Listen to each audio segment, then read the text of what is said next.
Pride/Prejudice, Chapter 4, Segment 1. Now that she was awake, Jane asked Elizabeth, with great apologies and hesitation, if she would mind very much going to the kitchen to look after some barley water the cook had made and had forgotten to send up. Elizabeth would have to brave the corridors and the stairs in her nightdress, or put her clothes on all over again. Recalling her earlier ruminations, she saw no reason to worry, and slinging her dressing gown around her shoulders, opened the door to the bedchamber and glided noiselessly along in her slippers. Passing another bedchamber, the door of which had swung free from the jamb a few inches, Elizabeth could not help overhearing. "I am grateful, my dear, that you changed your mind, at least for tonight." There was no mistaking the voice of Mr. Darcy. "It's fortunate we retired early. We can still enjoy a good long revel." "I never like to make you unhappy, Fitz," Mr. Bingley said. "If only I could just look in on Miss Bennet first. I think coming downstairs was fatiguing for her." "That's an excellent plan," Mr. Darcy said, "if your aim is to compromise her and be forced into marriage. Entering a young lady's bedroom late at night, completely unclothed. Or were you intending to put your shirt on first? I wonder Caroline doesn't try that with me. Thank goodness I always remember to lock my door." "I wish you wouldn't mock my sister so," Mr. Bingley said.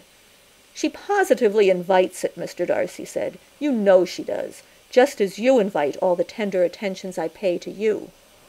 "It's not the same," Mr. Bingley said.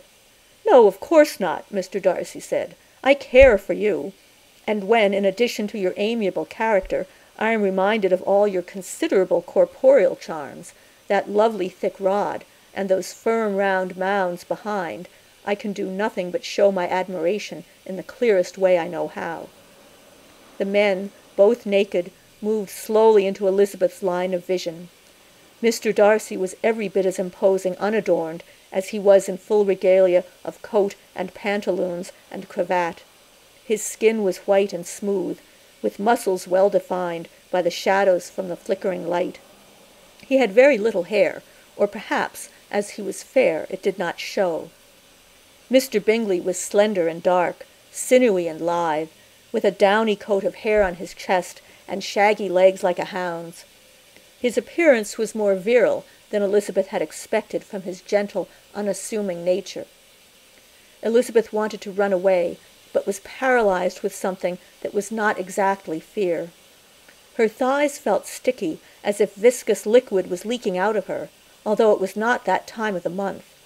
Her heartbeat thudded so loud she was certain the men would hear it, and her breath became shallow and rapid.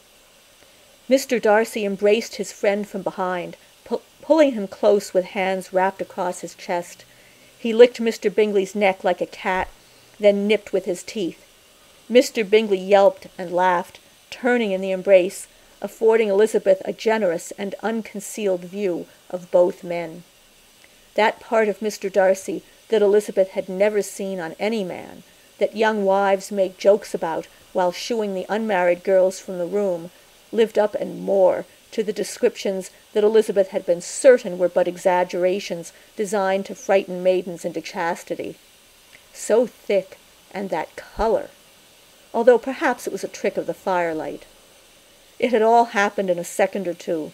She gasped, and the men startled at the faint sound.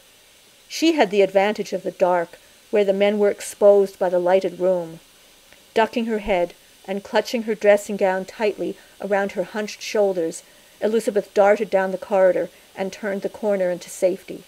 By the time Mr. Darcy had moved to the door, there was nothing to be seen. Elizabeth stood just beyond the corner.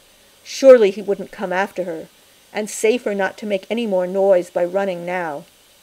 "Damn it!" Mr. Darcy's well-bred voice resounded in the silent passageway.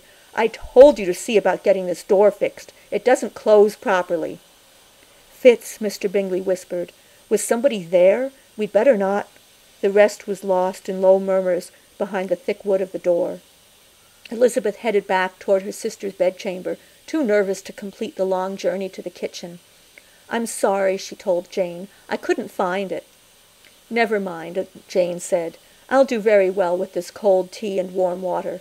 Perhaps I'll be well enough to go down to breakfast tomorrow."